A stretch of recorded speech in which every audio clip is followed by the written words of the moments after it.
Que le Seigneur vous bénisse. Bwana Mungu avibariki. Vous pouvez saluer celui qui est à côté de vous. Unaweza kusalimia naye kwa pembeni yako.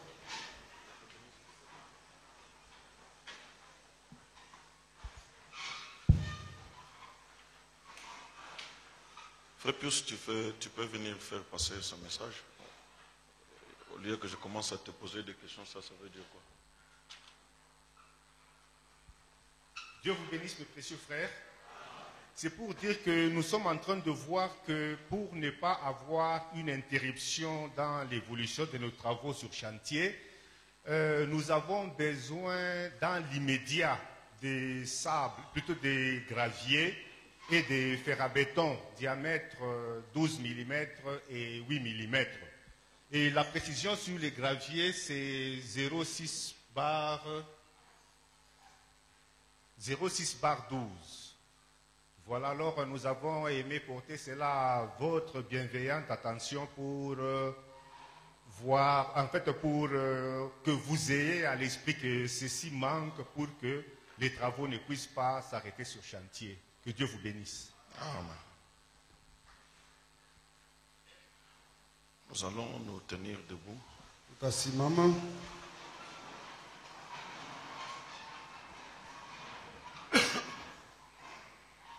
1 Samuel chapitre 17. Samueli wa kwanza sura 17.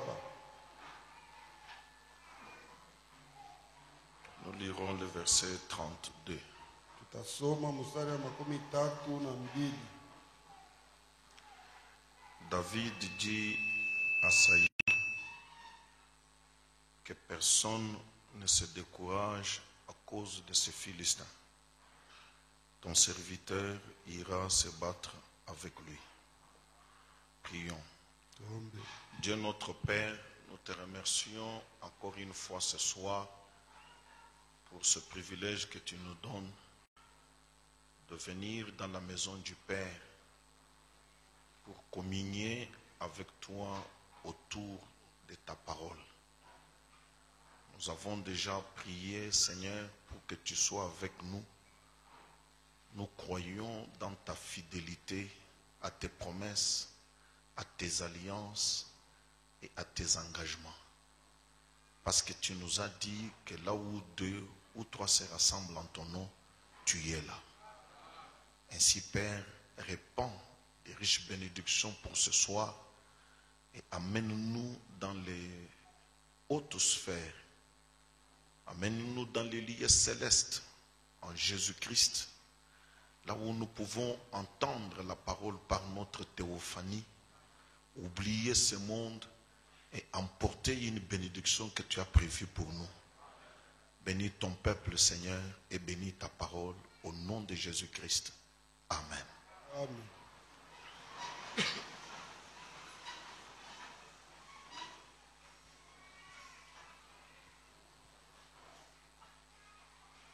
Alors nous allons revenir à notre enseignement.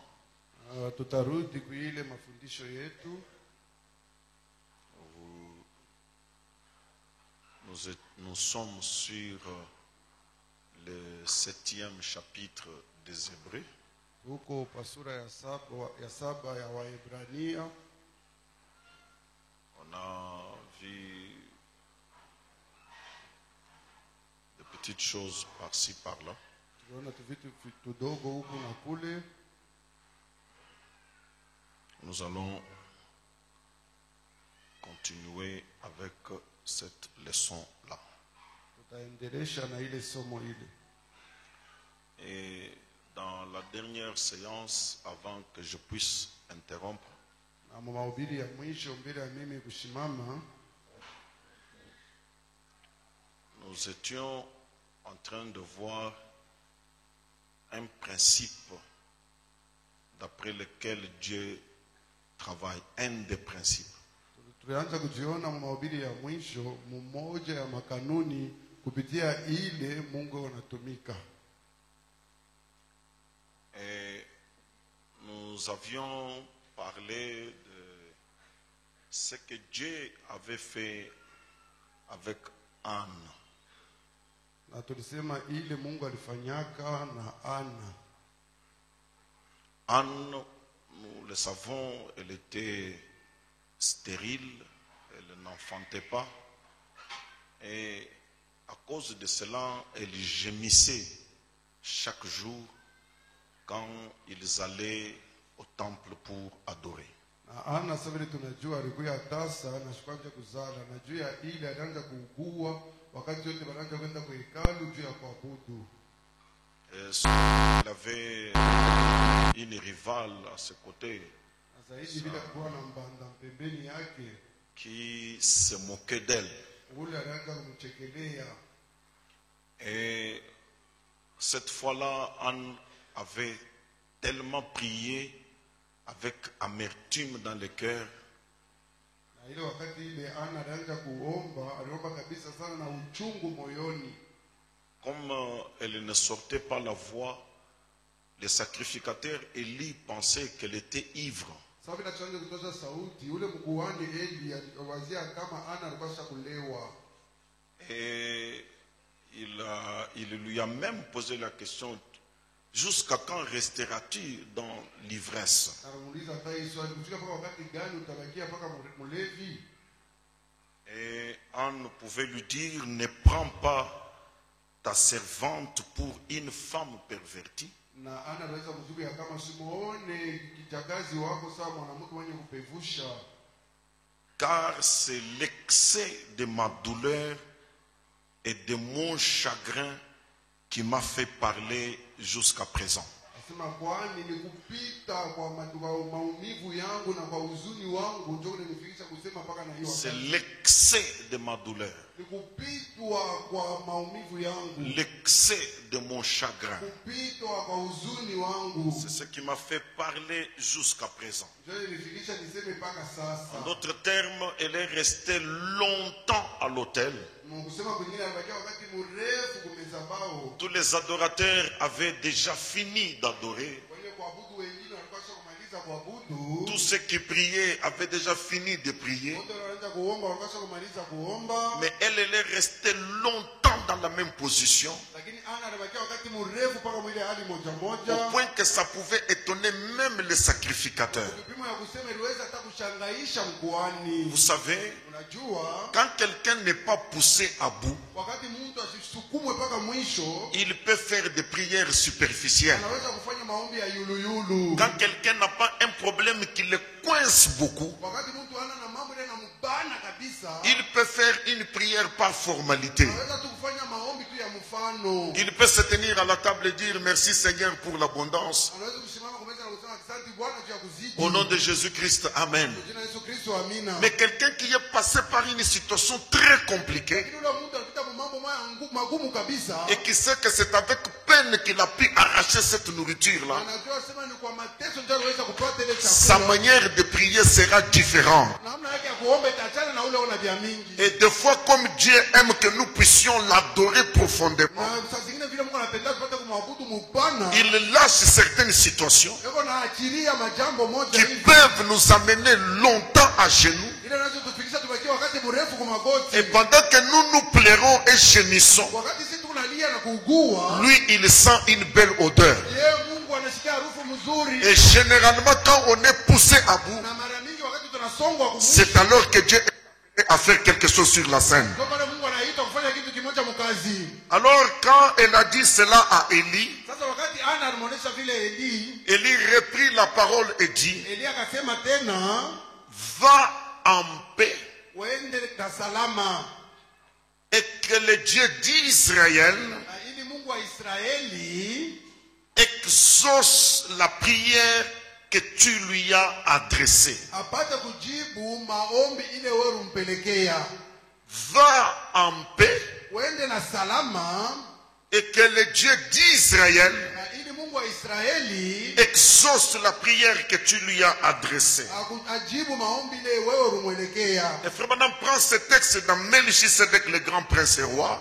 Ndugu bwana mbebe maandiko Au point 55 et 56, il dit, Anne, lorsqu'elle était au temple asema Ana wakati alikuwa kwa hekalu et qu'elle priait, alianza kuomba, Élie est venu, Eli alikuja, il pensait qu'elle était ivre. Eli anaanza kuwazia kama Ana alikuwa kulewa. Elle a dit, je ne suis pas ivre. Na Ana alisema sina mlevi hapana. Mais je prie que Dieu ôte de moi l'opprobre. Lakini naomba Mungu apate kuondosha haya. Il a dit Alisema que le Seigneur t'accorde l'objet de ta requête. ili Bwana akupatie kenye ile unaombea. Maintenant, frère Branham dit, eh bien, Sasa tu Bwana anasema mzuri, Dieu Mungu aurait pu placer directement le petit Samuel dans les bras d'Anne. asa Mungu aliweza pale kuweka mtoto Samueli mumikono ya Hana.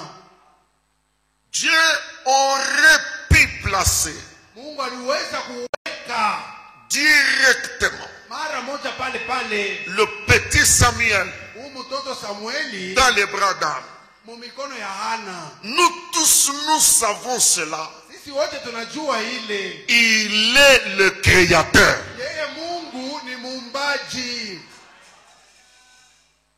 Il n'avait pas besoin d'attendre Asikuwezi que Anne aille vers son mari. Il était capable de créer un enfant et de le mettre directement dans les bras de Anne. Mungu hakuwezi paka kuchunga Ana ende kwa mume wake. Aliweza pale yeye ni muumbaji, anaomba mtoto anamuweka paka pale mikono ya Ana. Nous savons nous tous cela. Sisi wote tunajua ile. Il est le créateur. Yeye ni muumbaji. Il crée simplement cela par la parole. Anaombaga ile tu kupitia neno. Il aurait pu le placer directement dans ses bras. Aliweza kuweka mtoto mikono ya Ana paka pale. Je te dis aussi Nakwambia pia que Dieu est capable Mungu yuko mwenye kuenea de mettre entre tes mains l'objet de ta requête. kuweka. Il est le créateur. Mungu yuko mwenye kuenea kukupatia kenye unaomba mikono yako hapa sasa. Il en est capable. Yuko mwenye kuenea kufanya vile. Rappelez-vous quand Frère Branham demande à T. White Mkumbukeni wakati tuko tunamlomba Atirai. de demander ce qu'elle voulait. Aombe kila anaenda kutaka. Ce n'était pas quelque chose qui allait venir demain. Haina kitu kilipaswa kufika Ce n'est kesho. pas quelque chose qui allait arriver après un long temps. Haina kitu kilipaswa kufika kisha wakati Mais mrefu. là même, Lakini pale sur place, paka pale barikuwa. Dieu était capable Mungu alikuwa mwenye kuenea et de créer l'argent na kuomba et de rajeunir les parents. kufanya wazazi wa Il en était capable. Mungu aliweza kufanya vile. Il pouvait le faire. Aliweza kuifanya vile. Amen.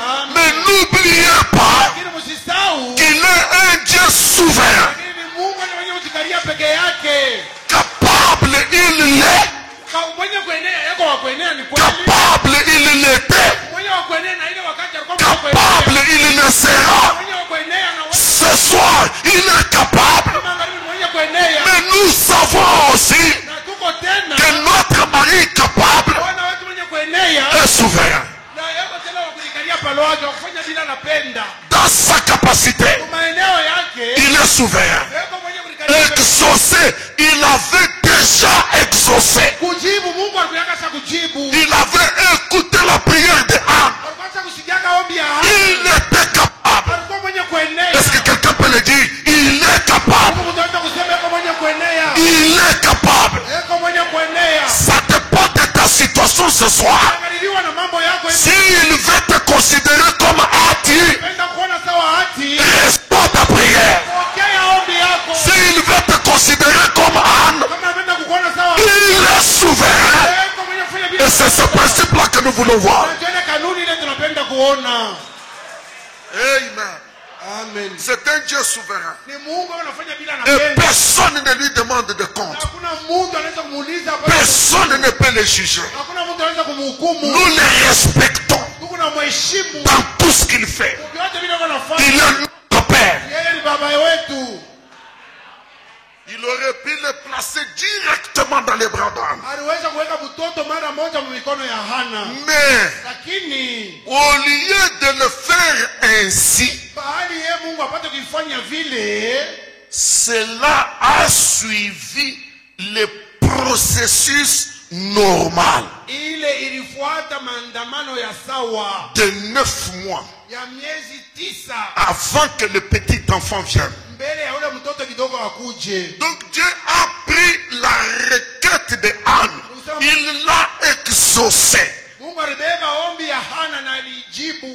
Mais il a placé la réponse Lakini aliweka jibu dans un processus normal mumandamano de 9 mois. Mumandamano ya sawa ya miezi 9. Il était capable de lui donner directement l'enfant. Aliweza pale pale kumwekea mtoto mumikono. Mais il ne lui a donné Lakini alimpatia hiyo dans un processus normal. kupitia maandamano moja ya sawa. L'enfant était là, Mtoto alikuwa pale pale. mais dans un processus Lakini ndani ya maandamano moja fulani normal. ya sawa.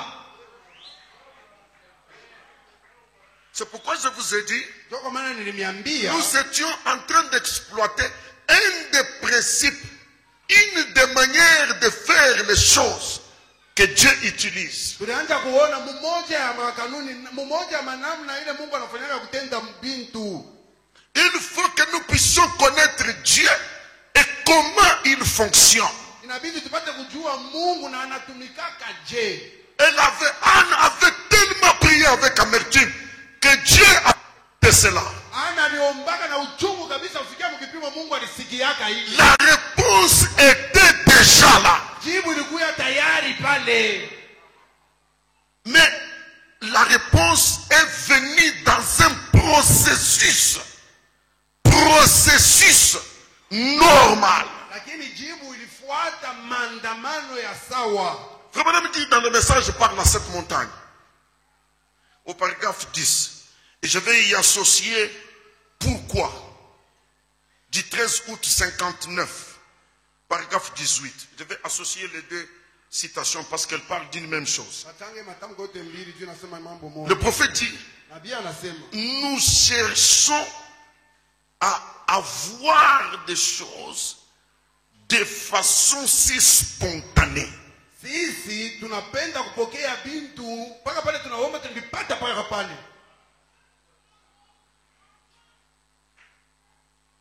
C'est ce que l'homme veut. Jo kile mtu yeye anataka. C'est ce que l'homme cherche. Jo kile mtu anatafuta. Mais sache aussi que tu traites ou tu collabores avec un souverain. Lakini upate kujua tena kama unatumika wala unatenda pamoja na mtu anafanyaka bintu kufuatana na vile yeye anapenda. Répondre, il répond. Ujibu yeye anajibu. Il peut emprunter cette voie. Anaweza kuchukua hii njia. Des miracles spontanés. Ya miujiza yanafanyika pale pale. Il peut aussi répondre. Anaweza tena kujibu. Mais dans un processus. Lakini kupitia maandamano moja fulani. Nous cherchons à voir des choses de façon si spontanée. Sisi tunapenda kupokea bintu mpaka pale tunabilomba. Regardez la montagne. Angalieni mulima. Et dites. Angalieni mulima na semeni. Soulève-toi. Ujinyanyule. Jette-toi dans la mer. Ujitupe baharini. C'est ce que le Seigneur a dit. Jo ile Bwana alisemaka. Si tu as la foi, kama una imani, tu peux dire à cette montagne, unaweza kusema na mulima, déplace-toi, va dans la mer. uende baharini. Si tu ne doutes pas dans ton cœur, kama ushakie moyoni, cela arrivera ainsi. Ce sont les paroles du Seigneur. misemo ya Bwana. Mais qu'est-ce que l'homme veut Sasa mtu yeye anataka nini? lorsqu'il regarde la montagne Wakati anaangalia mulima et qu'il lui dit, toi montagne, sasa wewe mulima, déplace-toi, ama va dans la mer. uende baharini. Dans le désir de l'homme Mukutaka kwa mtu et dans la pensée de l'homme, na muwazo ya il mtu, veut voir directement anaona paka pale la montagne mulima qui se soulève inajinyangula et qui va dans l'eau. na inaenda mubahari. Frère Branham dit, Ndugu Branham anasema peut-être saa zingine au moment où vous prononcez la parole, wakati ile ninyi mnasema neno, un seul petit grain de sable tombera. kambeko tu kamoja kamuchanga katanguka. Écoutez, Sikilizeni, il se peut que vous ne le remarquiez pas. inawezekana hata na wewe mwenyewe auone.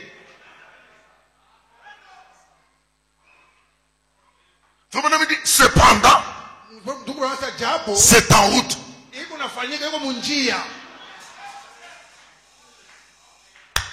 Donc, rassure-toi que aussitôt que tu as prononcé la parole, parce que c'est le Seigneur qui nous a dit de le faire, le processus a automatiquement commencé.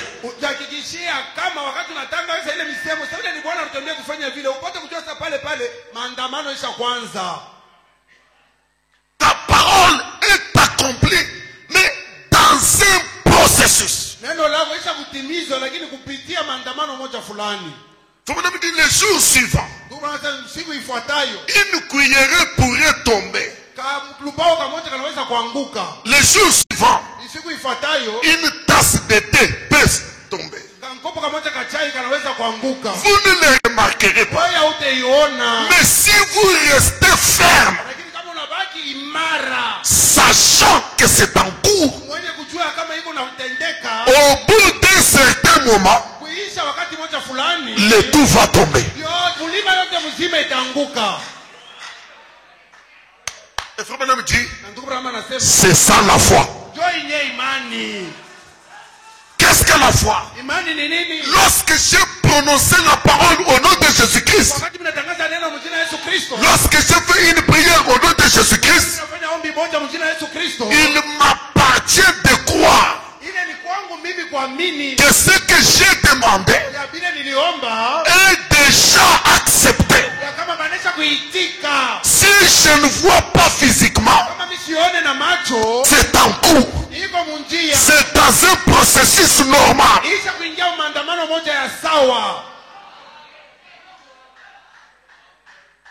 Et Branham dit c'est cela la foi. Je ne sais pas.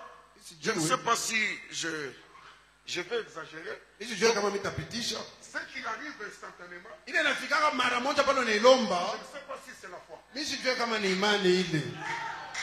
Branham dit la lumière, le soleil, la terre, toutes ces choses que vous voyez, Dieu a prononcé la parole. Mais cela n'est jamais arrivé à cet instant-là.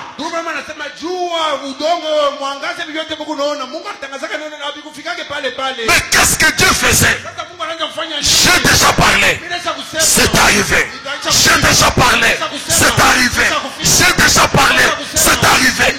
Quel que soit le temps que cela avait pris, cela a fini par se concrétiser. C'est cela la foi.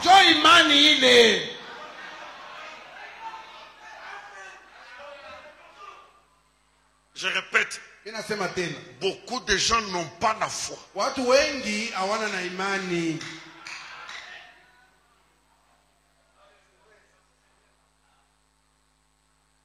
La précipitation que nous avons là, regardez la conséquence. Quand nous voulons que la chose arrive instantanément et que ça n'arrive pas, regardez notre attitude. Nous tombons directement dans l'incrédulité vis-à-vis de Dieu.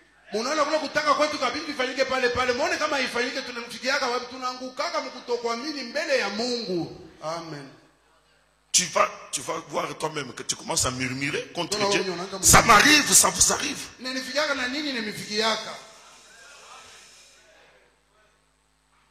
Dieu a exaucé, mais apparemment il ne montre rien qui frappe les regards. Et pourtant, le processus est en cours.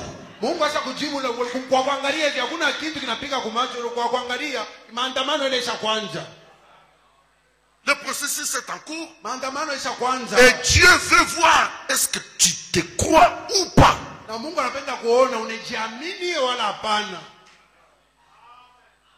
Que Dieu vous aide. Ce sont des choses apparemment simples quand nous en parlons, mais c'est difficile quand vous les vivez. Qu'est-ce que c'est que toutes les plaintes que vous avez? C'est un manque de foi.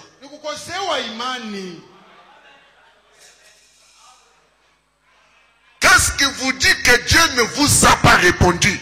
Répondez-moi ce soir que Qu'est-ce qui te dit que Dieu n'a pas écouté ta prière?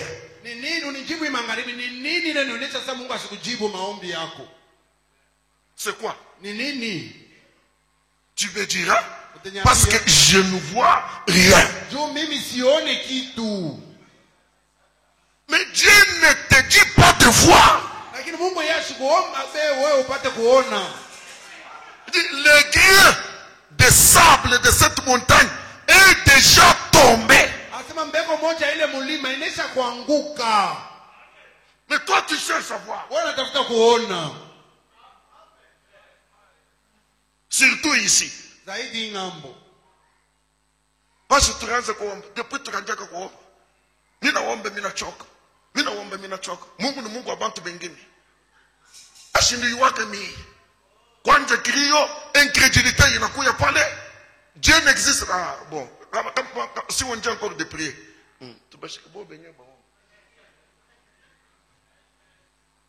Mais je vous répète et je vous rappelle que nous traitons avec un partenaire souverain.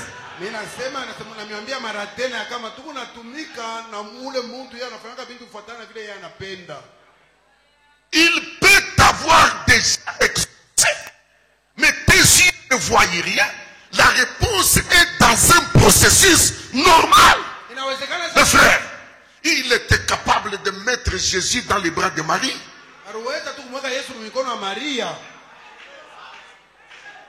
Mais Jésus lui-même est venu dans un processus normal.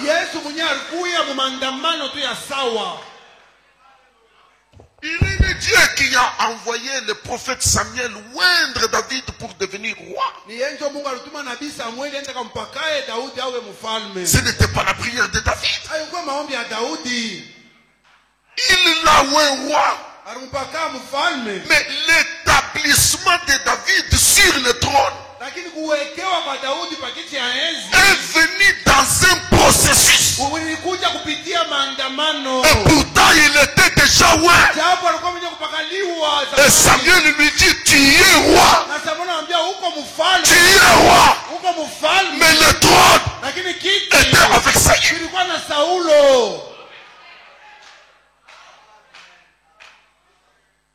Et David a commencé par régner sur sa propre famille.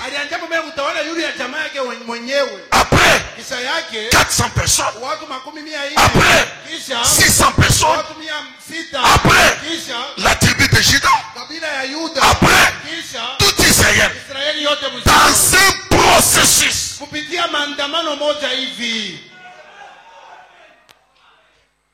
Est-ce que quand il régnait sur sa famille, il n'était pas roi? Oui, il était déjà roi. La Bible dit, l'esprit de l'Éternel avait déjà quitté Saül. L'esprit royal avait déjà oint David. Mais représentez-vous David est en train de dire, pourquoi Samuel était venu? C'est un faux prophète. Il m'a menti. Il a dit que je suis roi. Maintenant, qu'est-ce que...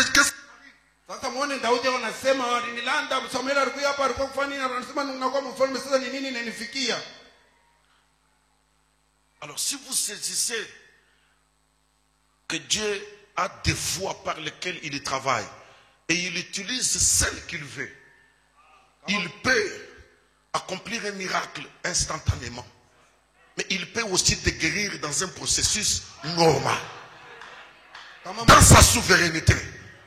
C'est pas le fait de tu as voulu parce que tu as insisté, mais un Dieu souffre. Alors si vous saisissez cela, il y a des choses dans la parole que Dieu révèle, utilise n'importe quel principe dans sa souveraineté.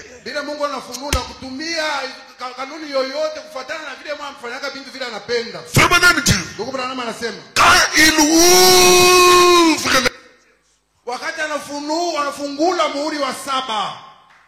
il dit, c'est comme quand on lance une fusée.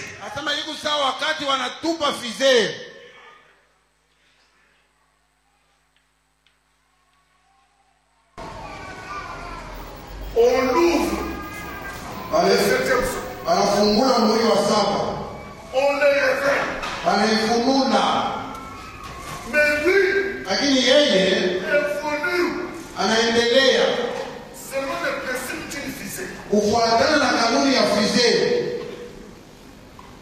C'est vraiment l'homme qui dit ça. Ni ndugu na mtu anasema C'est comme ça pour le 7e saut. ndio vile iko juu ya muhuri wa 7. C'est comme quand on lance une fusée Sasa wakati wanatupa dans fusée les airs. muewani, La fusée explose. fusée iko na pasuka, Elle monte. inapanda, Elle explose encore. inapasuka mara tena, Elle fait jaillir 5 étoiles. inatosha manyota 5. L'une de ces étoiles explose. Mmoja ile manyota inapasuka. Elle propulse encore 5 étoiles. Hayo inatosha tena manyota 5. Mais lui est déjà lancé. Lakini yeye banesha kumutupa. Et il y a des choses qui s'accomplissent au fur et à mesure qu'il y a explosion. Explosion. Explosion. Na kuna vitu vinafika zaidi tu kunaenda kuna pasuka, kuna kwa vitu vinaonekana mpaka vile. Et dans le 7e saut, Na muhuri wa 7 muna vitu vingi. Ndugu anasema c'est la fin de la paix. ni mwisho ya udongo, C'est la fin de tout. ni mwisho ya vikombe, C'est la fin de l'introduction au millénium. ni mwisho ya kuingilio mtawala miaka C'est elfu, la fin de l'église. ni mwisho ya kanisa, La fin du monde. ni mwisho ya ulimwengu, ni mwisho. Mais Lakini ça s'accomplit dans un processus. biko natimiza ndani ya maandamano moja hivi. Nous n'avons pas besoin de l'interprétation de quelqu'un d'autre. Hatuhitaji utafsiri. Dieu, dans sa souveraineté, Mungu mkufanya vitu vile yeye mwenyewe anapenda. le 7e saut Muhuri wa 7 est une fusée. yayo ni fusée.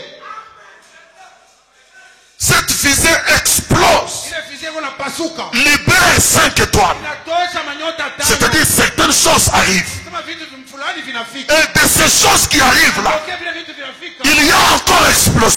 Kuna kupasuka. D'autres choses vont arriver. Vingine vinatoka. Après, d'autres choses vont arriver. Vingine vinatokelea. Jusqu'à ce que tout sera terminé. Kufika na pale vyote vitatimizwa.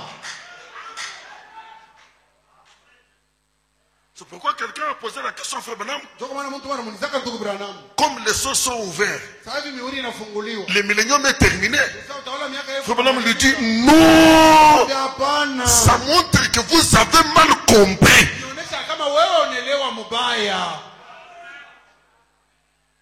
Les sauts révèlent ce qui a été, ce qui est et ce qui sera. Mihuri inafunula bile bilikuyaka ako bile vinafanyika hapa sasa na bile vitafanyika kwa mashuku ya kumbele. C'est la révélation que nous recevons. Ni ufunuo sisi Mais tunapokea. l'accomplissement Lakini kutimizwa est dans un processus. kuko ndani ya maandamano. Ce que nous avons reçu, Ile tulipokea c'est la révélation. ni ufunuo. C'est la lumière, comme Samy nous disait ici dimanche. C'est la lumière qui nous éclaire. Il y aura ça, il y aura ça, il y aura ça, il y aura ça. Regardez, frère Branham, quand il a eu la vision de la guérison du fils d'Émile. Moneni ndugu Branham wakati alipata ono ya uponyaji ya mtoto wa Émile. wa Emile.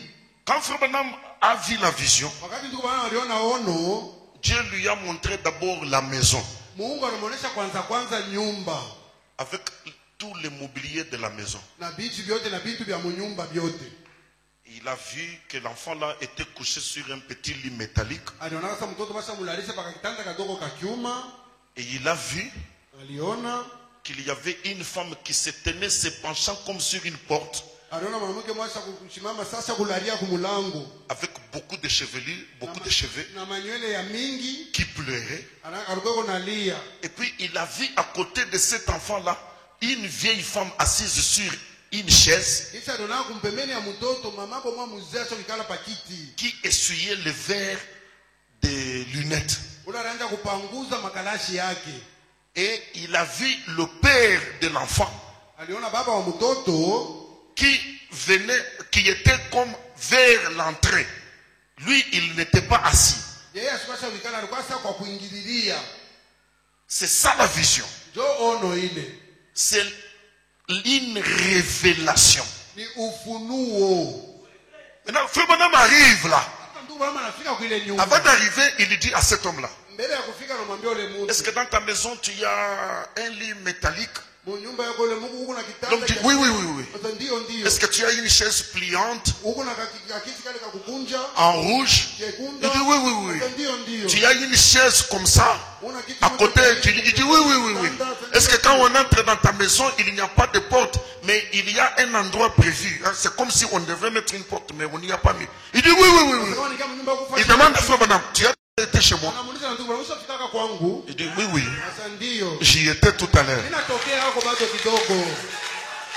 Maintenant, quand Frère Branham entre dans la maison, il voit que le garçon est sur le lit, comme dans la vision. Mais la vieille maman n'est pas là. Et la mère de l'enfant, qui était censée s'appuyer comme ça, n'était pas dans cette position-là.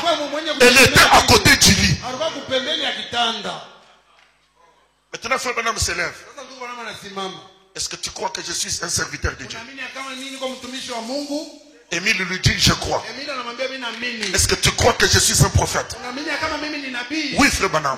C'est pour cela que je suis venu te chercher. Maintenant, au nom de Jésus-Christ que je sers, dans les minutes qui suivent, cet enfant sera debout. Oh Dieu, touche cet enfant. Toi enfant, lève-toi. Quand Frère Branham dit ça, la situation de l'enfant s'est empirée.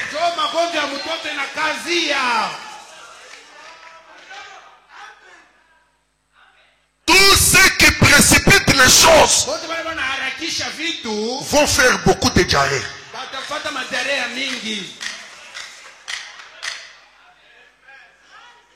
Et l'enfant a commencé à mourir.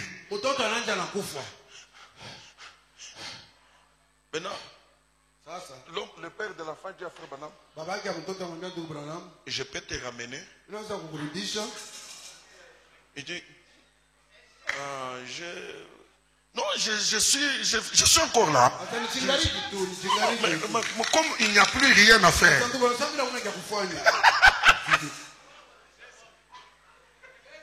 il fallait attendre l'accomplissement de chaque détail.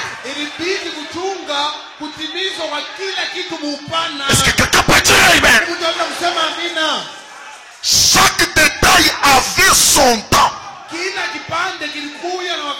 Ce qu'il avait vu, c'est la révélation globale. Mais les choses ne devraient pas se réaliser pop comme ça. J'aime Dieu. Et il faut découvrir ses principes. Découvrir comment Dieu opère. Il faut l'Esprit de Dieu pour comprendre les choses du royaume. Frère Branham était découragé. L'enfant, la situation était devenue pire. Il a commencé à tourner. Oh Seigneur, pardonne ma stupidité. Un prophète dira de Branham, il dit Seigneur, pardonne ma stupidité. Je n'ai pas bien contrôlé les choses. Si William Branham s'est traité de cette manière-là, qu'est-ce que je peux dire de point. Qu'est-ce que je peux dire de point. Bah point. Les intaillables. Ah, mais toi tu es très intelligent. Les intaillables. Attends, tu attaques ou bataille. Non, quand je vois comme ça, donc, messieurs, contrôle la vision. Bwana chunguza ono. Frère dit que c'est une explosion. De l'explosion, il y aura encore d'autres explosions. Et de ces explosions, il y aura encore. La pensée que je pourrais peut-être développer ce soir, Dieu a un temps pour chaque chose. N'est-ce pas que c'est un principe de la parole? Oui, il y a un temps pour toutes choses sous les cieux.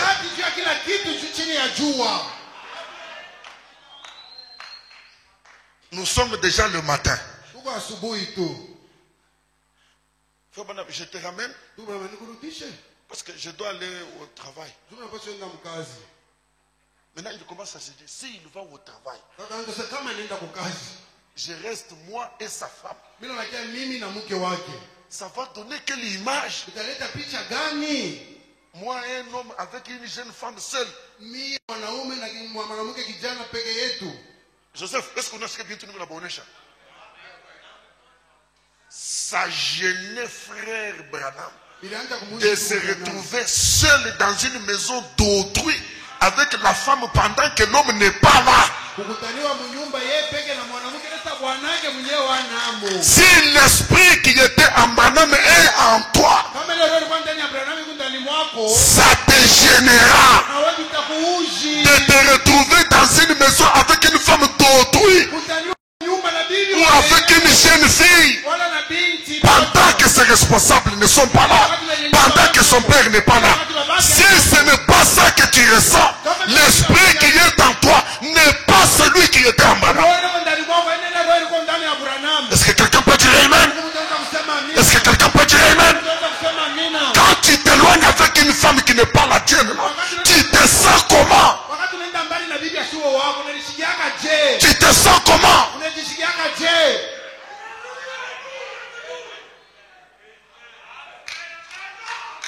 Et écoutez, et aussi, frère Branham n'avait aucun miracle à faire pour forcer les choses. Si c'est une chose qui est venue de Dieu, elle s'accomplira elle-même. Si la vision vient de Dieu, il n'y a pas à forcer. Frère Branham n'a pas dit à la maman, est-ce que tu ne peux pas aller là-bas?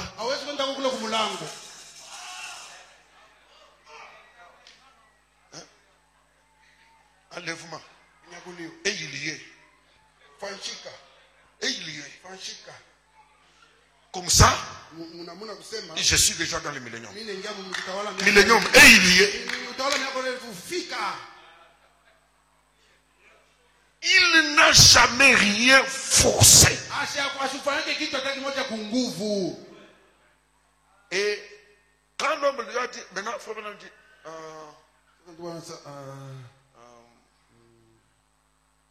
ça va, ça va. Ça va. Alors, Black. Et on entend les pas de quelqu'un. L'homme détourne sa pensée de frère Branham et commence à regarder qui vient pour l'approcher. Et c'était la vieille maman.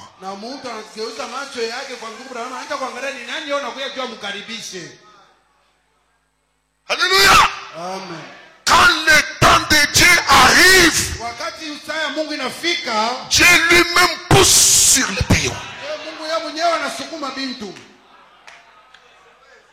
Et la maman là est arrivée parce qu'elle a marché aux heures matinales.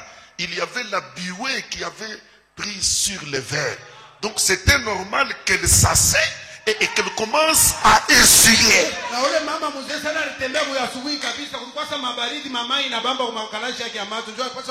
vraiment vous voulez que les choses s'accomplissent, on était 1h du matin. Il n'y avait pas la rosée. Il faut savoir contrôler les détails.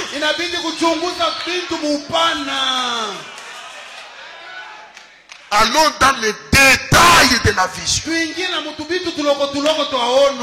pendant qu'elle essuyait, la mère de l'enfant commence à pleurer.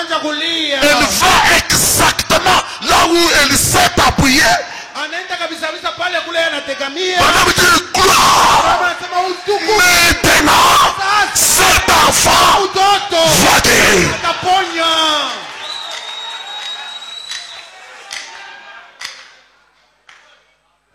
Maintenant. Sasa Les Juifs ne peuvent pas recevoir la lumière pendant que nous sommes sur la terre. Wayuda hawezi kupokea nuru ile wakati sisi tuko duniani. Vous êtes là? Unafuata? Je vais garder cette pensée. Nitachunga hii wazo. Mais je vais changer de tableau pour ce soir. Sasa tabadilisha kibawa juu ya hii magharibi. Pour donner ma petite prédication si je peux arriver. Juu ya kuleta kama mbira kadogo kama mimi naweza kufikia kule. Il y a un temps pour toutes choses. Kuna wakati juu ya vitu vyote sous les cieux. chini ya jua. Il y a un temps pour pleurer. Kuna wakati wa kulia. Il y a un temps pour se réjouir. Na kuna wakati wa kufurahiwa. Vous savez, comme vous aviez donné beaucoup de témoignages ici, le 29 novembre, il y en a qui ont dit, ce 29-là, c'est celui-là, de ma naissance, je pleurais. C'était un jour pour pleurer. Mais le 29 ici qui vient de passer, c'était des trompettes. Il y a un temps pour toutes choses. Il y a peut-être même quelqu'un qui m'a envié, mais qui ne connaît pas que derrière là, il y a eu beaucoup de larmes. Tu as peut-être désiré si ça pouvait être moi.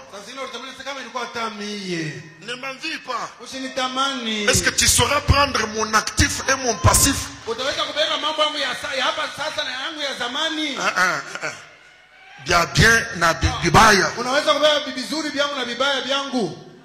Si je te donnais ma coupe, est-ce que tu peux la boire?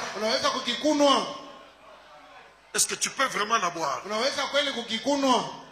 Tu peux envier William Branham avec la colonne de feu et porter la photo. Mais est-ce que tu peux boire sa coupe? D'où est venue cette photo? Des injures. Est-ce que tu peux accepter qu'on te mette dans le même tableau? Mais ce qui est vrai, il y a un temps pour toutes choses. Et maintenant, mes frères, retournez dans ma Bible dans l'Ancien Testament. Je suis dans le livre des Premières Chroniques au chapitre 28. Si nous pouvons y aller ensemble, nous allons exploiter les premiers, 4e et 5e versets. Première Chronique, chapitre 28.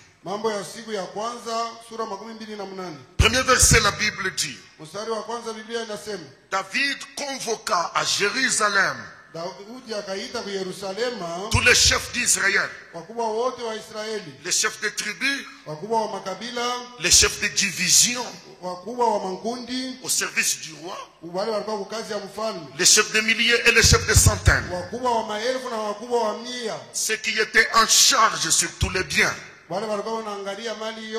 et les troupeaux du roi, et auprès de ses fils, les eunuques, les héros et tous les hommes vaillants. Donc il a rassemblé toutes les autorités. Allons directement au verset 4. C'est toujours David qui parle. L'Éternel, le Dieu d'Israël, m'a choisi dans toute la maison de mon père pour que je fisse roi d'Israël à toujours. Car il a choisi Juda pour chef. Il a choisi la maison de mon père dans la maison de Juda.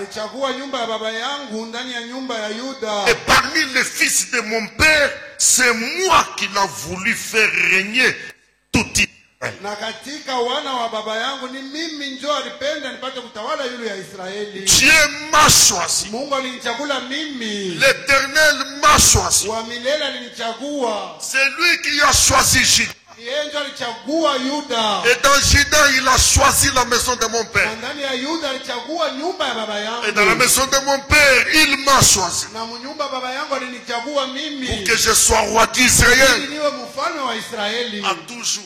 Kwa lote. Verset 5. Mstari wa 5. Entre tous mes fils. Kati ya wana wangu wote. Car l'Éternel m'a donné beaucoup de fils. Kwani wa milele alinipatia wana wengi. Il a choisi alichagua mon fils Salomon mwana wangu Solomono pour le faire asseoir ili apate kukala sur le trône du royaume de l'Éternel, kwa kiti cha ufalme wa milele sur Israël. yulu ya Israeli. Qu'est-ce que Israël? Israeli ni nini? C'est le royaume de l'Éternel. Ufalme wa milele. Qu'est-ce que Israël? Israeli ni nini? C'est le royaume de Dieu sur la terre. Ufalme wa Mungu pa dunia.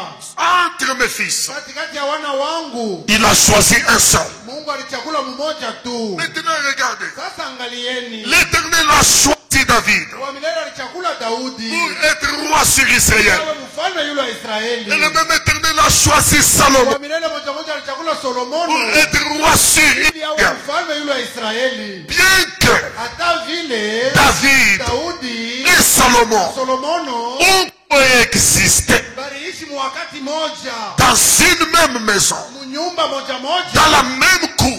mpango moja Mais lakini cela ne pouvait pas faire ili kuweze kufanya que les deux royaumes, ou plutôt les deux règnes, ima utawala yote mbili existent au même moment. wacha kuwako wakati moja Salomon, Solomono déjà choisi, bacha kumchakula devait attendre bacha kuchunga que le règne de son père passe. ili utawala wa baba yake upite. C'est alors que le règne de Salomon allait commencer. Sio pale utawala wa Solomono ulipasha kwanza. Est-ce que quelqu'un peut dire Amen? Kuko mtu anaweza kusema amina. Bien, ils ont coexisté.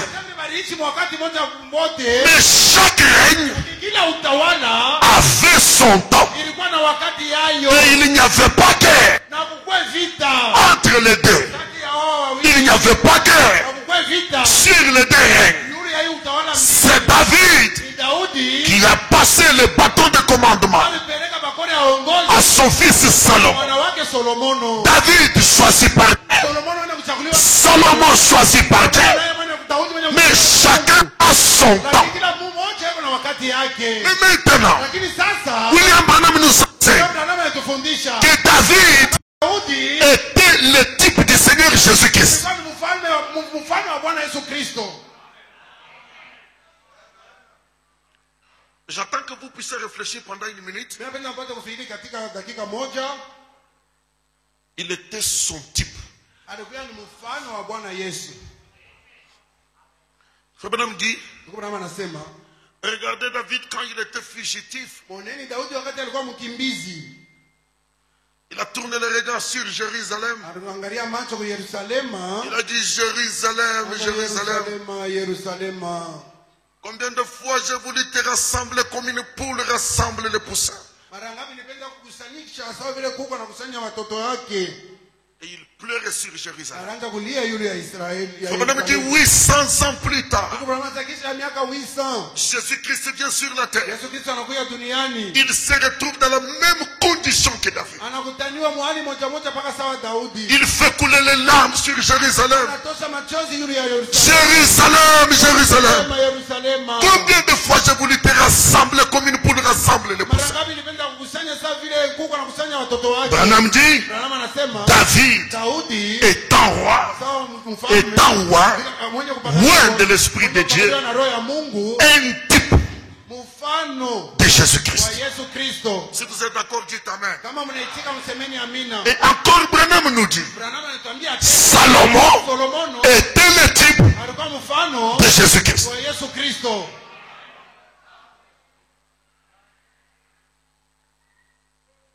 Il dit, vous voyez, Anasema mnaona David voulait construire une maison Daudi alipenda kujenga nyumba pour l'Éternel. juu ya wa milele. L'Éternel lui dit non.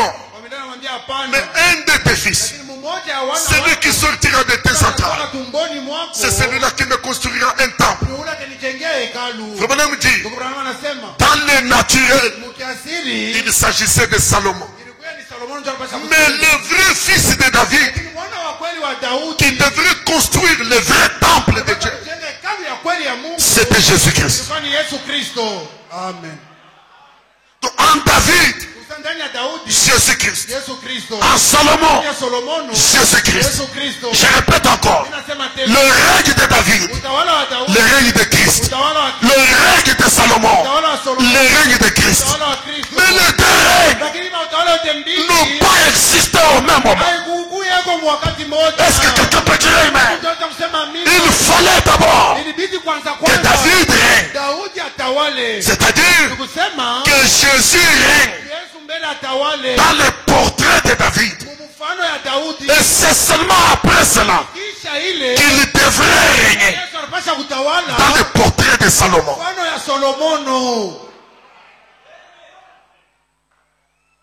J'attends parce que je sais que vous avez tellement mangé de poulet.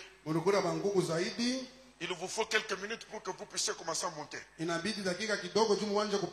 Je répète. David, type de Christ.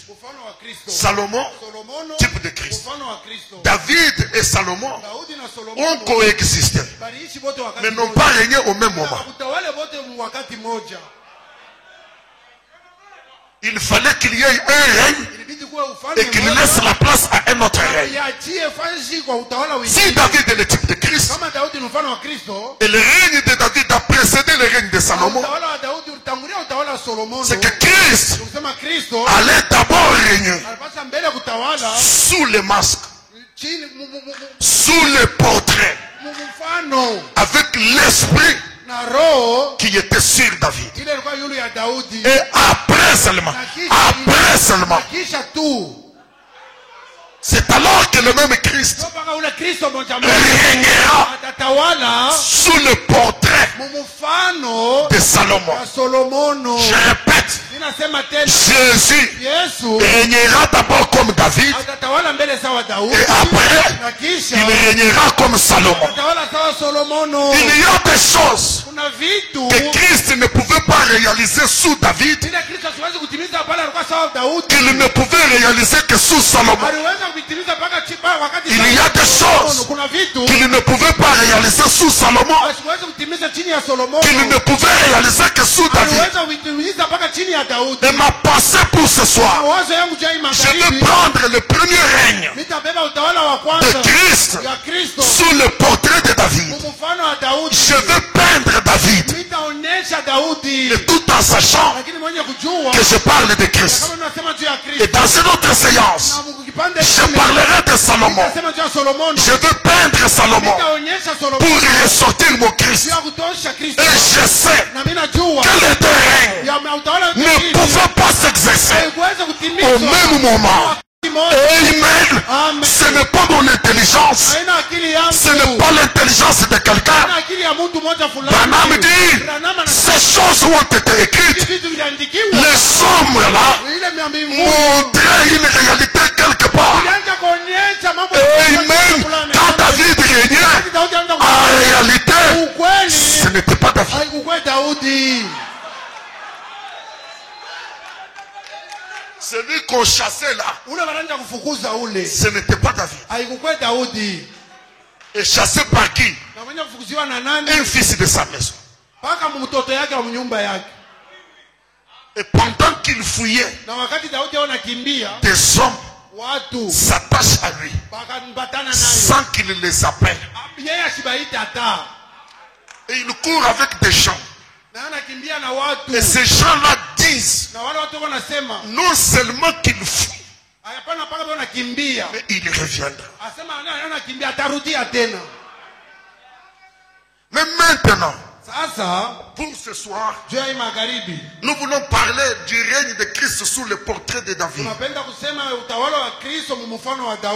Je voulais d'abord savoir si vous m'avez saisi. Mon diacre, toi tu m'as saisi. Ou je parle très vite. Moi je crois que je dis des choses claires. Il doit d'abord régner comme David. Yesu anapaswa kutawala mbele sawa Daudi. Et après, il régnera comme Salomon. Kisha yake atatawala sawa Solomono. Ok? Quelle est l'image que David donne au peuple d'Israël? Ni picha gani Daudi anaonyesha kwa watu wa Israeli?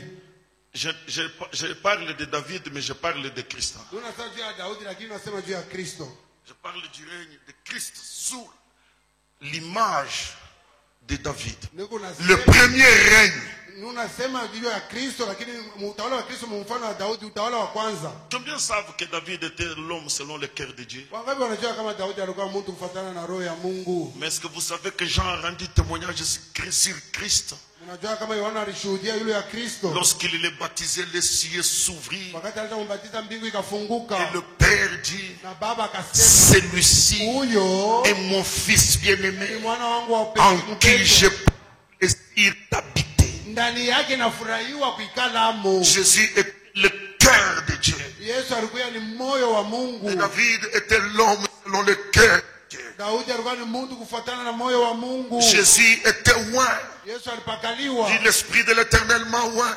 Roho ya milele ilipaka. Et David était oint. Na Daudi pia alipakaliwa. Mais quelle est l'image que les gens avaient de David? Sasa ni picha gani ile watu walikuwa nayo juu ya Daudi? Je vais prendre des choses par-ci par-là. Tachukua vitu huku na kule. Si vous lisez le texte kama mnasoma andiko où David était fugitif sous son fils Absalom, wale Daudi anaenda kumkimbia mwana wake Solomono, Achitophel, il était le grand conseiller de David alikuwa mshauri mkubwa wa Daudi, et il est devenu le conseiller d'Absalom. na alikuwa mshauri wa Absalom. La Bible témoigne Biblia inashuhudia que le conseil d'Achitophel kama mshauri ya Achitophel était considéré comme si c'était Dieu qui parlait. Et Absalom pose la question à Achitophel. J'aimerais que tout le peuple vienne vers moi. David vient de fuir. Que puis-je faire? Achitophel lui dit, comme il vient de fuir, certainement cette nuit il sera fatigué. Laisse-moi choisir 12 hommes. Je vais le poursuivre. Je profiterai de sa fatigue pour l'épouvanter. Et je le tuerai lui seul. Et le peuple qui est avec lui, quand il verra que je l'ai tué, ils n'ont pas de choix que revenir vers toi. Alors Absalom était content de ce conseil. Mais il dit, laissez-moi encore demander un deuxième conseil. Alors il a consulté le deuxième conseiller, Ishai. Il lui dit, écoute ce que Achitophel m'a dit. Est-ce que c'est ce que nous devons faire? Écoutez Ishai qui répond à Absalom. Il dit, pour cette fois, le conseil qu'a donné Achitophel n'est pas bon. Absalom. Suivez. Tu connais. J'ai demandé Samuel pour ceux qui sont curieux. Au 17e chapitre. Tu connais la bravoure de ton père. Suivez bien. Tu connais la bravoure de ton père et des gens. Ils sont furieux comme les dans les champs, une ours à qui on a ravi les petits. Écoutez, ton père est un homme de guerre.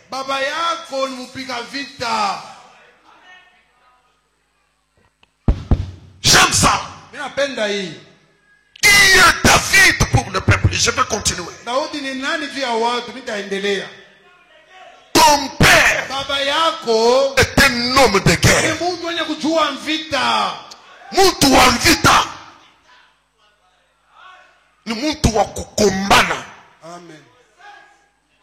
Kamambo kaloko munakombana. Tu connais la bravoure de ton père. Unajua ushujaa wa baba yako. Et même des gens qui sont avec lui. Hata wale bantu wao pamoja naye. Ton père, Baba yako. Amen, Amen. est un homme de guerre. Ni mtu wa vita. Écoutez, Sikilizeni. il ne passera pas nuit avec le peuple. Asitalala pamoja na bantu. C'est que Achitophel te dit là qu'il va le trouver dans sa fatigue. Ila Sofia anakuambia Ton père est un homme de guerre. Il ne passera pas nuit avec le peuple. asitalala pamoja na bantu. Je connais ton père. Mimi najua baba yako. À cette heure, il est en train de chercher où se trouve une fosse, Hii wakati unatafuta shimo iko wapi? où il y a une caverne, Ule Mungu shimo moja. pour qu'il puisse être en embuscade. Juu pale bashinde kumupamba. Ton père n'est pas un fainéant. Baba yako ana tu mtu wa bure. C'est un homme de guerre. Ni mtu wa vita. Ashilalake sabantu mu désordre. Huko natafuta ni wapi inaweza kutokea Bushiku, inaweza kutokea Muyua. La guerre peut venir la nuit, ça peut venir le jour. Inaweza kuwa mchana. Ton père est un brave homme, Baba yako ni mtu connu comme un homme de guerre. mwenye kujulikana kama mtu wa vita. Je vous répète, Ninasema tena, David Daudi était le type de quelqu'un que j'aime. ilikuwa ni mfano wa mtu mmoja mimi napenda. Écoutez l'église. Sikilizeni kanisa. Voici maintenant même ici. Il est caché dans quelques fosses ou quelques autres liés. Hapa penyewe hapa acha kufucha manjimo au mafashi moja ingine. Et comme toi tu viens de commencer, Sasa unaanja si quelques hommes de ton camp vont tomber dans le coup de ton père, même l'homme qui a le courage du lion parmi nous, quand il apprendra que ceux qui sont partis, David les a tués, même l'homme le plus courageux de parmi nous aura peur. kama Tout le monde dira, abandonnons Absalom. Absalom, tu m'entends? na bantu wote wasatu macheni Absalomu. Absalomu unanisikia? Car tout Israël sait que ton père est un héros. Juu bantu bote mu Israeli bacha kujua kama baba yako ni mshujaa. Juu bantu bote mu Israeli bacha kujua kama baba yako Daudi ni mshujaa.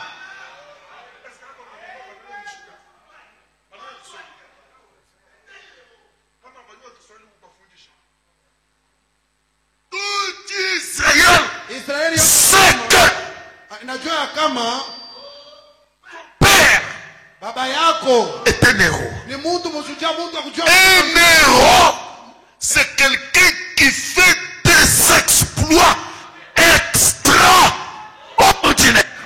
Mshujaa ni mtu anafanyaka mambo ya kushangaisha ile bantu wengine bawezake. Tout le monde peut se battre. Bantu wote wanaweza kukombana. Mais si lui il se bat, Yeye kama anakombana, il va faire des exploits extraordinaires. atakombana munamna ya kushangaisha kupita vile bantu wote wanakombanaka. Ton père Baba yako est un homme de guerre. ni mtu wa vita. Tout Israël le connaît. Israeli yote inajua vile. Toi, Na wewe mwenyewe. Achitophel te dit qu'il peut prendre 12 000 hommes et attraper David. Asitofela kuambia sasa hizo bantu 12,000 na mubambe Daudi. Cette fois-ci, Hii mara hii son conseil est fort. shauri yake ni ya bongo. J'ai envie, ça brûle à moi. Inatokota ndani mwangu na ngamu. Même si le diable peut amener 12 000 hommes Hata kama shetani azuleta bantu ou 12 000 démons, wala mapepo mchafu wewe. il est conscient Acha kujua que mon David kama Daudi wangu est un héros. On ne peut pas l'attraper hakuna namna ya par 12 000 hommes. Bantu 12,000 hawataweza. N'ayez pas la jalousie. usikana na bwivu. Mon Jésus, Yesu wangu imbattable. hakuna namna kama mpikaji. Kristo Héros. Mungu afanya mambo kushangaisha.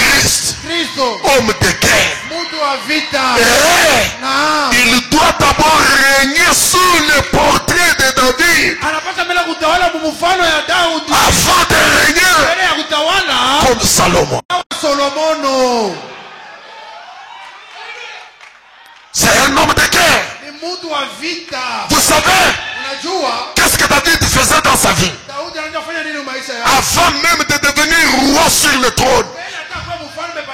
Alors qu'il était fugitif de Saül, il est allé s'asseoir chez les Philistins. Et la Bible dit, chaque matin, je vais relire ça. C'est un texte habituel à Rehoboth. Le temps que David demeurait dans le pays des Philistins était d'1 an et 4 mois. David et ses gens montaient et faisaient des incursions chez les Géshuriens, Girziens, les Amalécites, car ces nations habitaient dès les temps anciens la contrée. Bale bantu abamchokoze David. Ni ye moya analamuka na bantu yake. Twende. Ils sont ici. Écoutez ce qu'il fait.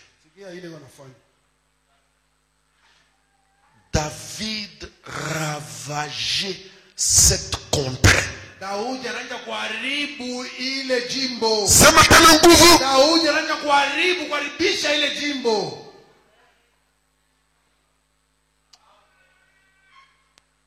Je ne sais pas si vous connaissez les choses là.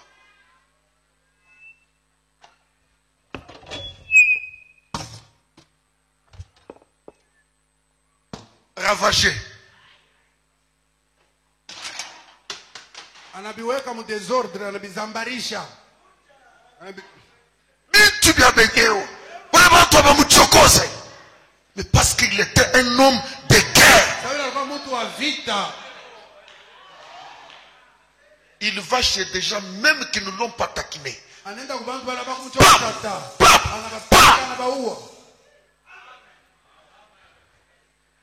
Écoutez. Il enlevait les brebis, les bœufs, les ânes, les chameaux, les vêtements, puis s'en retournait. Verset 11. David ne laissait en vie ni homme ni femme.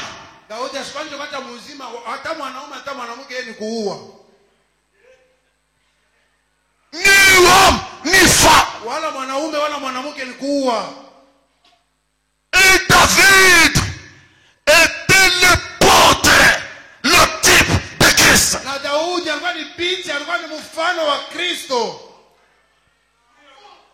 Mes frères, écoutez encore un autre témoignage de David.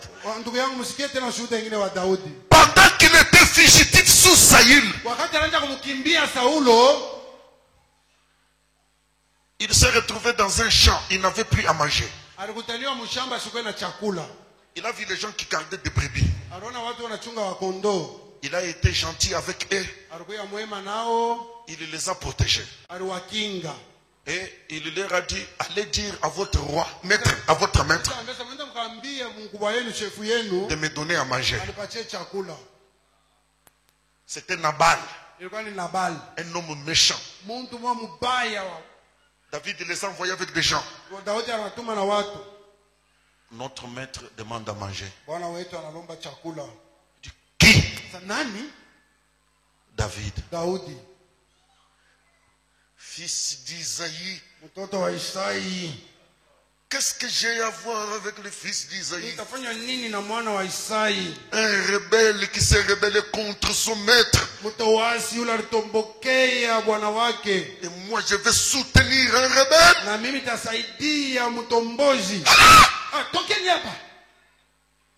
Les hommes de Nabal lui disent, ces gens ici ont été gentils avec. Je ne veux pas entendre parler. On est allé dire à David, Banaenda kumwambia Daudi. écoute ce que Nabal a dit. Sikia ile Nabali anasema. Écoutez la réaction de David. Moneni vile Daudi anajibu.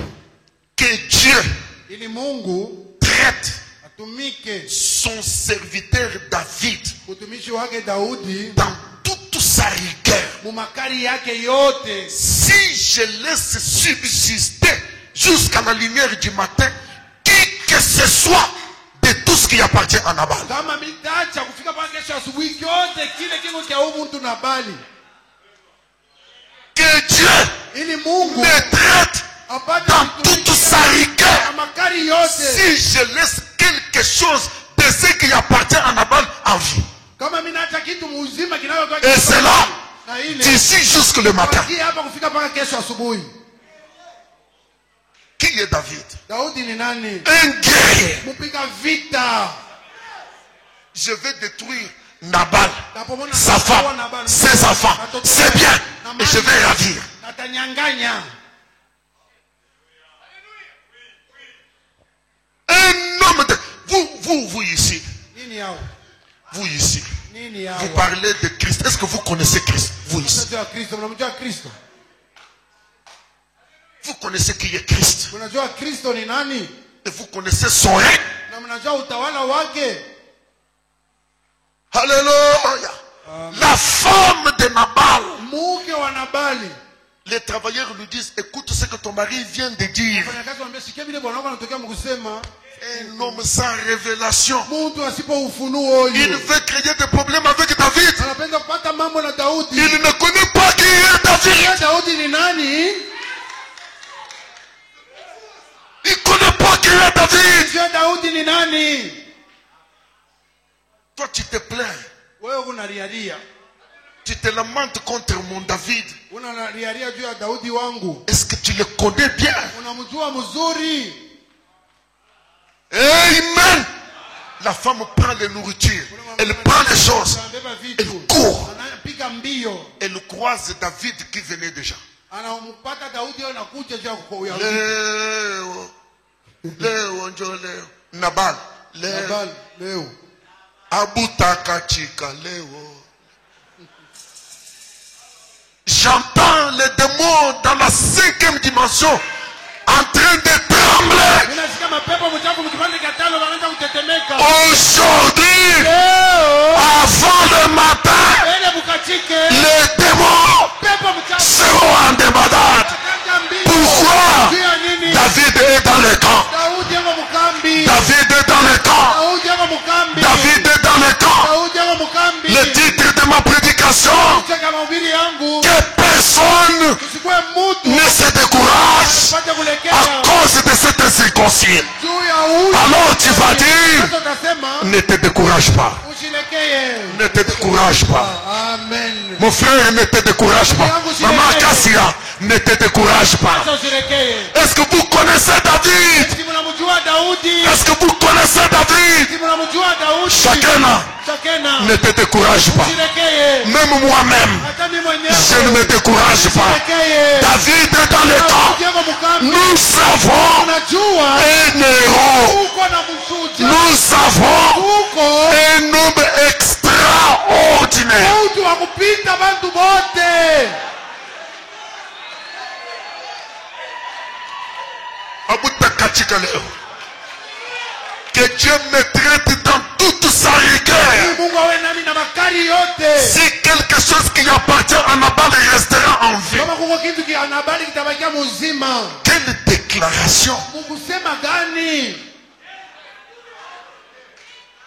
La femme de Nabal, Mke wa Nabali, Abigail, a revêtu les habits du sacerdoce alivala mavazi ya kikuhani. pour faire l'intercession, Juu ya kufanya ombezi. pour faire l'expiation. Juu ya kufanya ondoleo. Elle s'est tenue entre David et Nabal. Kama kati ya Daudi na Nabali. Il dit, homme de Dieu, Anasema mtu wa Mungu. toi qui soutiens les guerres de l'éternel, Wewe unasimamia mavita wa milele. pardonne-moi. Unirumieko. Si j'avais vu des gens, kama nilionaka batu yako ils ne sauraient pas retourner mes vies. abapasha kurudia mikono C'est kule. parce que je ne les ai pas vus. Nitumie sikubaone. Quel est le rôle de l'épouse? Kazi kani ya bibi harusi. Aujourd'hui, c'est l'épouse Bibi harusi qui fait l'intercession, ndio vinafanya qui ombezi. porte l'habit d'intercession, Anavaa vazi ya kuombeana. qui se tient entre Christ Tunasimama kati ya et Kristo ses ennemis. na wadui wake. Amen. Amen. Qu'est-ce qui retient la colère de Dieu aujourd'hui sur la terre? Inasimamisha kasirani ya Mungu leo duniani. C'est la présence de l'épouse. Ni uwepo wa bibi harusi. Le jour quand l'épouse va quitter le chemin, Siku ile bibi harusi atatoka njia, ce monde saura qui est Christ. hii ulimwengu itajua Kristo ni nani. Qu'est-ce que la colère de l'agneau? Kasirani ya mwana kondoo ni nini? Les rois tremblent, Wafalme les militaires tremblent, waaskari les chefs tremblent. wakubwa wa Lorsque l'agneau est en colère, wakati bwana kondoo tout anashindwa, tremble. vyote vinatetemeka. Mais il y a une déclaration Kuna msemo moja que Abigail a faite ile Abigaili alifanyaka, qui a retenu mon attention. kile kilishika angalisho yangu. Elle dit, Anasema, retiens ta main, shusha mkono yako, retiens ta main, chunga mkono yako shitende, ne répands pas le sang. usimwange damu. Écoutez, Sikilizeni, mon Seigneur soutient les guerres de l'Éternel. Il dit à David, Abigaili anamwambia Daudi, wa milele anasaidia mavita wa milele ya Mungu. Daudi Anasaidia. anasaidia mavita wa milele. on a ça dit. Écoutez, Tena kumbania wa milele. c'est ça. Écoutez, lorsque mon enfant, s'il vous plaît, lorsque l'Éternel Wakati wa milele aura fait à mon Seigneur tous les biens qu'il t'a annoncés. atamtendea bwana wangu bizuri vyote Le bila Seigneur là c'est qui? David. Ah. Atamtendea bwana wangu Daudi vitu vyote vile vizuri alimulaka, Et qu'il t'aura établi chef sur Israël. na pala atakuweka we Daudi mkubwa yule ya Israeli. Mon Seigneur n'aura ni remords ni souffrance de cœur pour avoir répandu le sang inutilement et pour s'être vengé lui-même. Bwana wangu asitakuwa na sikitiko wala huzuni kwa vile alimwanga damu na kujilipia kisasi yeye peke. Donc, kumwanga damu Kwa bure. inutilement. Il n'aura ni remords ni souffrance de cœur pour avoir répandu le sang inutilement et pour s'être vengé lui-même. Asitakuwa Il n'en aura pas na sikitiko wala na reproche. asitakuwa na kemeo. Vous avez déjà pensé à ça? Musha kuwazaka kuile. Il ne regrettera même pas Yeye hasa sikitika wala kunungunika hata pour avoir répandu le sang, kwa vile yeye alimwanga damu même inutilement. hata kwa C'est-à-dire, bure. il tue exagérément. Nikusema anaua vya kupitisha amo.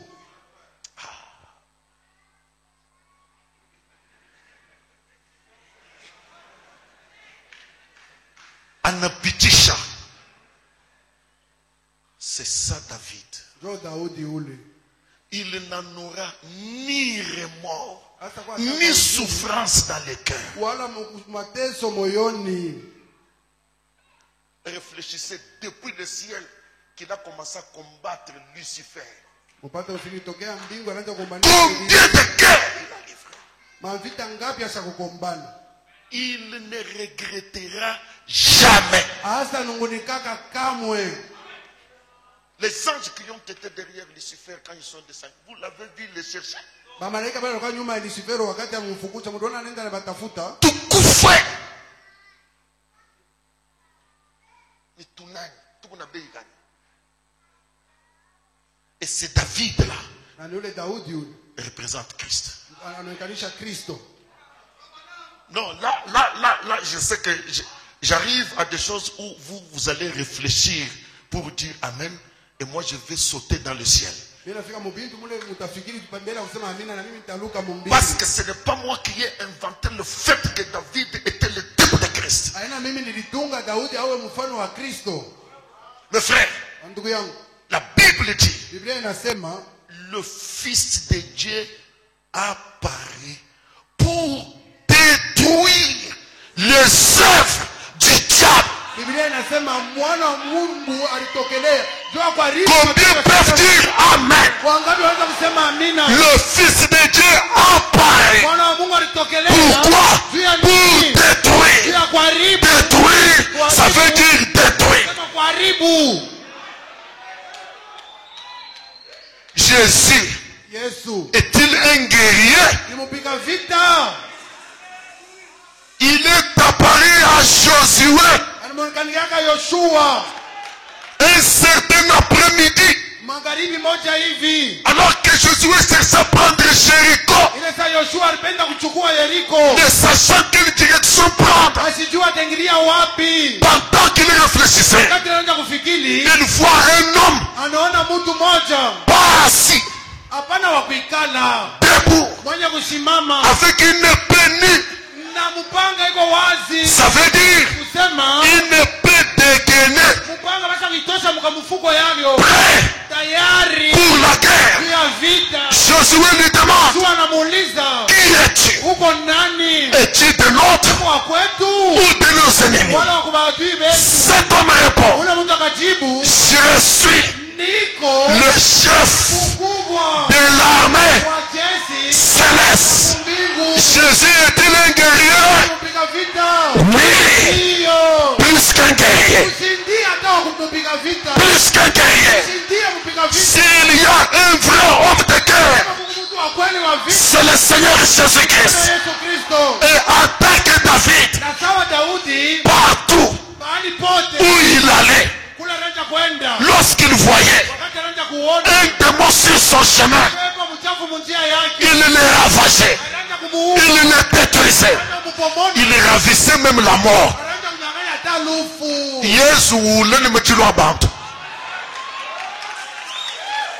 Les gens sont en train d'aller au cimetière pour enterrer leurs morts, mais par malheur, Jésus se rencontre avec lui. Stop. Où est-ce que vous l'amenez?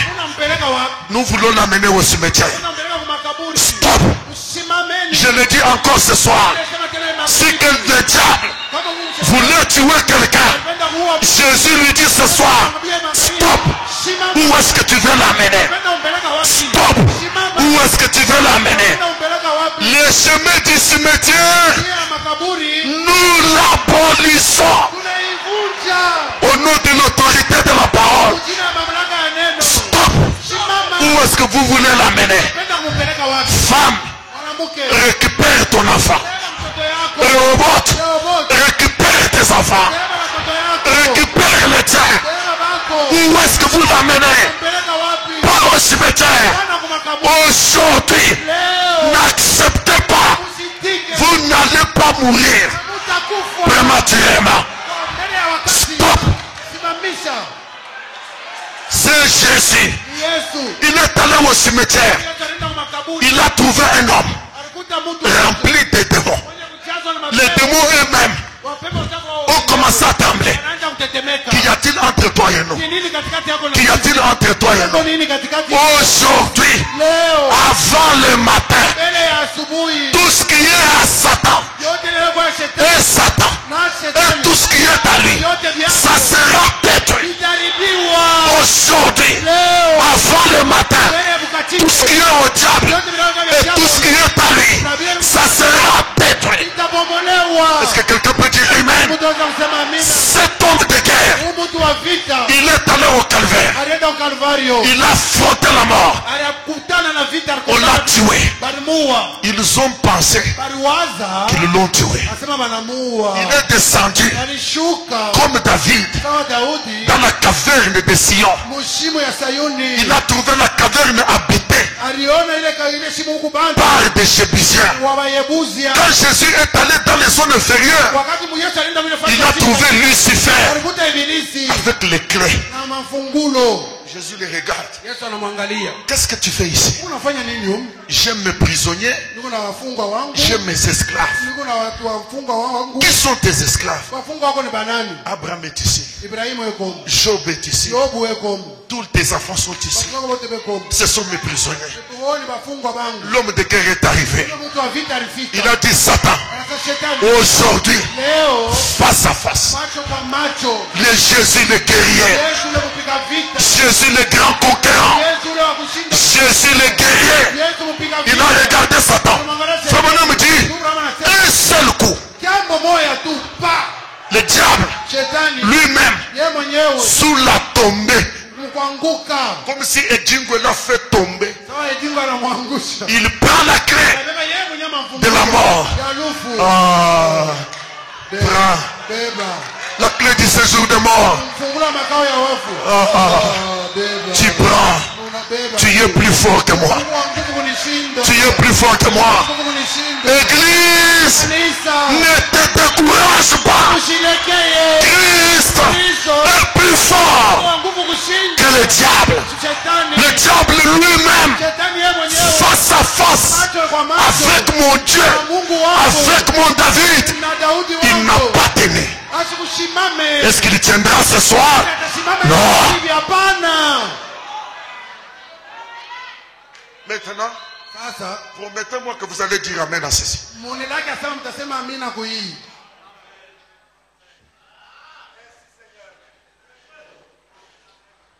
J'atterris ici. Mimi nangukia hapo. Frère Branham dit, Ndugu Brahma anasema Christ, Kristo vous êtes là, unafuata a été manifesté alionekanishwa afin juu de détruire ya kubomona les œuvres matendo du diable. ya diabolo. Maintenant, Sasa son corps mwili wake doit faire la même chose. inapaswa kufanya kitu moja moja. Amen.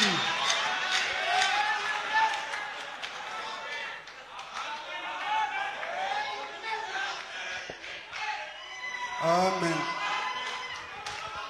Christ Kristo a été manifesté alionekanishwa pour juu détruire ya kubomona les œuvres matendo du diable. ya diabolo.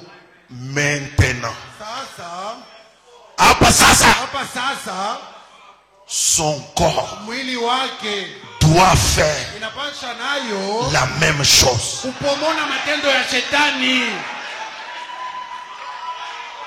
En d'autres termes, Ukusema kwingine, David Daudi était le type de Christ. alikuwa mfano wa Kristo Et Christ na Kristo était l'ombre pour nous. alikuwa ni kimvuli juu yetu. Les vrais hommes de guerre, Watu wa kweli wa vita les voici. boa baba boa. Est-ce que quelqu'un peut dire amen? Mungu ndio anasema amina. Les vrais héros, Washujaa wa kweli boa baba. les vrais bagarreurs. Bapiga vita bubukomvi ba kweli ni haba.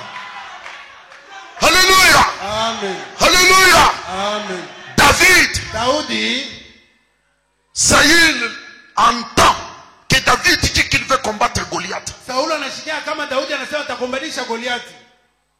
On amène David devant Saül. Wanapeleka Daudi mbele ya Saulo. Saül lui dit, Saulo anamwambia, mon fils, mtoto yangu, tu es un enfant. uko mtoto. Tu ne sauras pas combattre cet homme Hautaweza kukombanisha ule mtu. parce que Juu il est un homme de guerre dès sa jeunesse. ule ni mtu wa vita tokea ujana wake. David, Daudi, tu es un enfant. uko mtoto kiloko. Rehoboth, Rehoboth. c'est de toi que je parle. Wewe ni juu yako ndio unasema. David, Daudi, tu es un enfant. uko mtoto kidogo. Tu ne sauras pas combattre cet homme Hautaweza kukombanisha ule mtu. parce qu'il est un homme de guerre Kwani yeye ni mtu wa vita depuis sa jeunesse. tokea ujana wake. Le petit David, Mtoto Daudi il commence à faire quelques pas devant Saül. anaanza kufanya kwa hatua moja mbele ya Saulo. Mon père, Baba yangu, Moi que tu vois ici, mi huyu unaona enfant comme je suis, mtoto mpaka vile uneniona. quand j'étais dans la brousse Wakati nilikuwa mpori et que l'ours venait na dubu alikuja pour ravir une brebis, ya kunyang'anya kondoo moja, je l'attaquais, nilimfuata, je lui ravissais nilianza la brebis. kumnyang'anya kondoo, Et s'il continuait à me menacer, na kama naendelea kunishambulia je l'ai tué. nilimuua. Un lion, quand il venait, Vita simba wakati je faisais la même nilianza chose. kufanya mpaka vile vile, Il sera ainsi ndio mpaka vile vitakuya de cet incirconcis. na huyu mtu asipo kutowariwa. Est-ce que vous êtes là, l'église? Unafuata kanisa, Que personne usikuwe mtu ne se décourage unatalekea à cause de ces Philistins. juu ya huyu Mfilistina. Ce sont les paroles de David. Ndio misemo ya Daudi. Que personne Usikuwe mtu ne se décourage kulekea à cause de ces Philistins. juu ya huyu Mfilistina. Je te répète, Mimi nakwambia que personne usikuwe mtu ne se décourage kulekee à cause de ces démons. juu ya upepo mchafu. Que personne Usikuwe mtu ne se décourage kulekea à cause du cancer. juu ya kansa. Que personne Usikuwe mtu ne se décourage kulekea à cause du sida. juu ya sida. Le même Dieu Ule Mungu moja qui moja m'a donné la victoire alinipatia sur les lions yule ya et sur l'ours yule ya dubu me donnera la victoire na ushindi sur cette yule incirconcis. ya uwa si wa kutowariwa. Toi aussi, Na wewe pia ne te décourage pas. usilekee. Le même Dieu, Huyu Mungu moja moja, le même Dieu, huyu Mungu moja le Dieu de William wa Branham, William Branham, le même Dieu huyu Mungu moja moja qui t'a déjà donné unaonyesha une kukupatia victoire ushindi quelque part. siku moja fulani. Il est le même Mungu moja moja hier, aujourd'hui et pour toujours. Ne te décourage pas à cause de ces démons. ya ule pepo Ne mchafu. te décourage pas Usilekee à cause des attaques du diable. bila kushambuliwa kwa Est-ce que shetani. vous avez le courage maintenant? Wewe Mungu na hodari sasa. Ne te décourage pas. Usilekee. Ce n'est pas toi qui combattras. Haiko wewe utapiga vita. C'est l'esprit de l'éternel Ni roho ya milele qui combattra pour toi. ndio itakukombania. Même celui qui menaçait ton âme, Hata unaweza kushambulia nafsi yako. ne te décourage pas Usilekee. à cause de ces démons Juu ya ule pepo mchafu qui a attaqué ton âme. unalishambulia nafsi yako. Le Jésus Yesu qui est allé au calvaire, unalienda qui kukalvari. a vaincu Lucifer Unalishinda ibilisi. avec tout ce qui est en lui. Na vyote viko ndani mwake. On a dit, Walisema il n'a pas épargné un démon. asikuepushe hata pepo mchafu moja. Ce soir, Ni magharibi il va te oindre atakupakaa pour que tu arraches la victoire devant ces Philistins. juu upate ushindi mbele ya huyu Mfilistina. Si la parole est vraie, Kama neno ni ya kweli, que Dieu rende témoignage. Mungu apate kushuhudia. Mettez-vous debout. Usimameni. Amen, amen, amen. Que personne ne se décourage à cause de ces Philistins. Mtu hata mmoja silekee juu ya huyu Mfilistina. Je crois en Dieu. Je Crois en Dieu. il sera tel qu'il a dit. crois obéir, crois obéir. Lève les yeux et dis. Lève les yeux. Oui, Je crois. Oui, je crois en Dieu. Est-ce que tu crois dans le Seigneur? Tunaamini ndani ya Bwana. Christ a paru pour détruire les œuvres du diable. Kristo Et maintenant, son corps doit faire la même chose. Kristo alionekana juu ya kuharibu matendo ya shetani, na hapa sasa mwili yake inapaswa kufanya mpaka vile kupomona matendo ya shetani. Georgie, Georgie, ne te décourage pas usilekeye à cause de cette tuberculose. juu ya hii chikufwenke. Fille de Dieu, Binti wa Mungu, ne te décourage pas. usilekeye. Le corps de Christ doit faire la même chose. Mwili wa Kristo inapaswa kufanya mpaka vile Kristo alifanya. Répète cela à Dieu quand tu vas prier. Upate C'est mwonekano Mungu. toi qui as dit par mon prophète que le corps de Christ doit faire la même chose. Je crois en Dieu. Je crois en Dieu. Il en sera tel qu'il a dit. Crois, obéis, lève les yeux, oui, je crois en Dieu, oui, alléluia, je crois en Dieu, je crois en Dieu, oui, je crois en Dieu, il en sera tel qu'il a dit, oui, alléluia, crois, obéis, lève les yeux, oui, je crois. Prions le Seigneur maintenant. Chacun de nous peut prier.